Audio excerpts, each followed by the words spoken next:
When I figured out this one thing, I started to have peace in my life.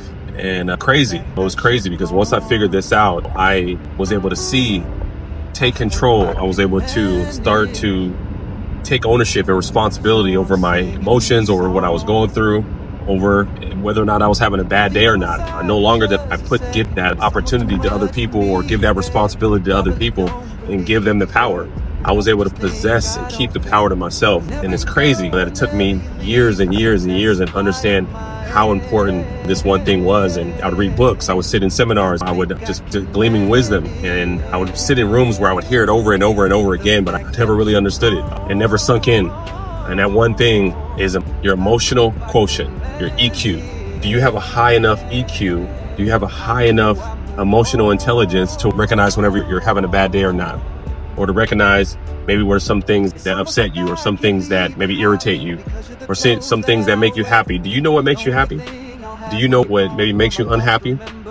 Do you understand the triggers that can set you off?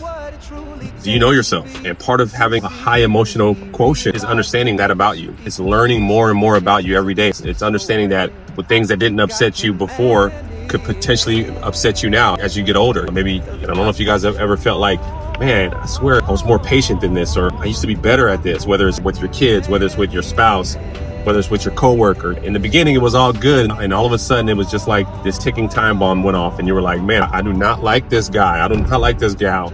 I'm ready to put my hands on him. I don't know if you guys ever wondered where that came from. And I say it's your emotional quotient. I say it's the changing as we do as humans. We change, we morph, we grow. And if we don't recognize those changes, it can be very bad for us, for sure, man. It can be bad news, man, for the kids. It can be bad news for our spouse, because what ends up happening is then we start taking it out on them. We start treating our spouse like it's their fault we woke up on the wrong side of the bed. And once I realized that, man, I was like, oh my gosh, man, I have the power to change whether or not I want to continue to have a bad day or turn it around and have a good day. I have the power to put good thoughts. I have the power to continue to listen to good things, listen to positive things, listen to powerful empowerment things, to build up my emotions, to encourage me in my mood, or not, or listen to the radio, or listen to things that are going to continue to encourage that emo that I would experience, the ups and downs of life, the ups and downs of the way that I was feeling. And I know my kids seen it.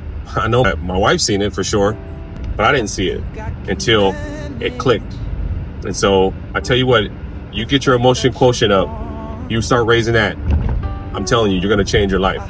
Raise your emotional quotient for the better, you're going to raise your life for the better.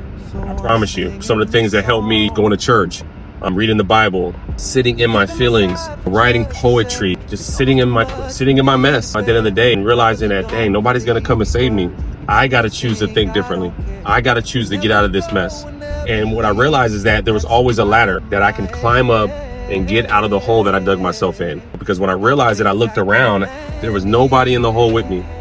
Nobody, not my friends, not the people that I grew up with, not my parents, not my spouse, not my kids. I was sitting in the hole, and when I looked over, the only thing that was next to me was a shovel. But guess what? It was also a ladder that I can choose to climb up, that I can choose to go, you know what, forget this, man. I'm done having a pity party. I'm done having and I know as a man, right, it can be kind of hard to listen to, maybe hard to admit. But I tell you what, there's power in being humble. There's power in humility. And so where I'm weak, that's where God is strong. Where I'm weak, that's where I can have other people come in and speak into me to help me. If I'm just strong all the time and I don't need no help, then man, I think that's a psychotic place. That's a place that doesn't exist. That's a perfect place. That's not for me, for sure. There's not one perfect person on this earth. Ever since Christ, there will never be one. And so emotional quotient, get that up and it'll change your life. I love you.